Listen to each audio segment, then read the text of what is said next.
Agora a gente vai para o quiz 786, também da Marinha, 2008, mesma referência, segundo Miloro: qualquer forma de injúria desencadeada uma complexa série de processos estritamente organizados, objetivando restaurar a integridade do tecido envolvido. Essa série de eventos pode ser dividida em 3 fases distintas, sendo assim, assinale a opção que apresenta essas fases. Então, nessa questão, eu falo de injúria, de uma agressão. Essa agressão vai promover a resposta do hospedeiro. E a resposta inata, ou resposta que não é uma resposta específica, é a resposta inflamatória. A inflamação que você bem sabe, os sinais cardinais clássicos: rubor, tumor, calor, dor e perda de função. Todos esses são sinais clínicos clássicos do processo inflamatório.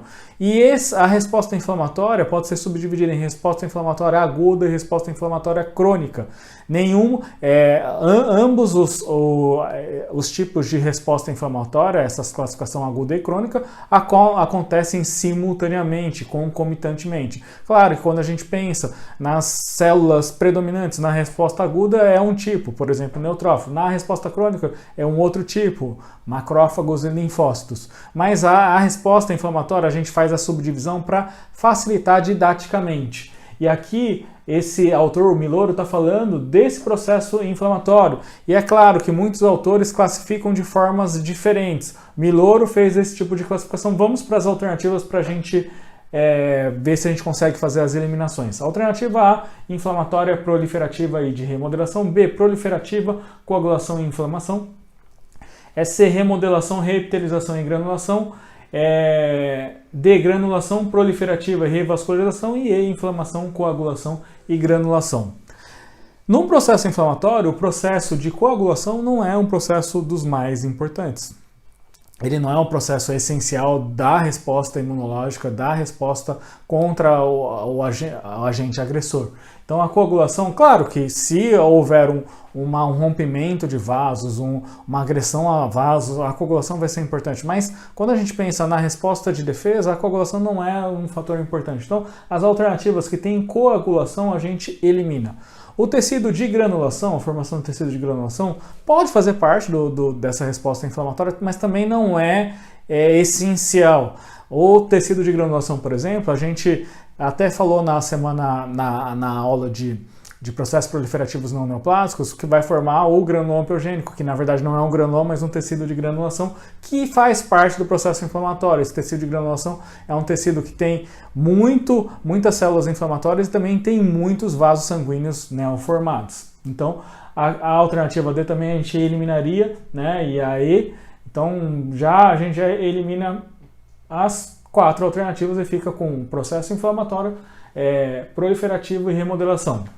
A primeira fase inflamatória em que acontece a agressão, vai haver liberação de muitos mediadores químicos, citocinas importantes, como por exemplo a histamina. Essa histamina vai fazer com que haja uma mudança na questão vascular local, para que haja um aumento de aporte sanguíneo. Esse aumento de aporte sanguíneo vai fazer com que mais células brancas possam chegar ao local. Além desse aumento de aporte sanguíneo, há uma diminuição da questão da velocidade de circulação, fazendo com que as células comecem a circular no sangue, não no seu centro, mas na periferia, fazendo com que esse processo facilite a saída da célula em direção ao agente agressor, né? Isso é um momento importante do processo inflamatório.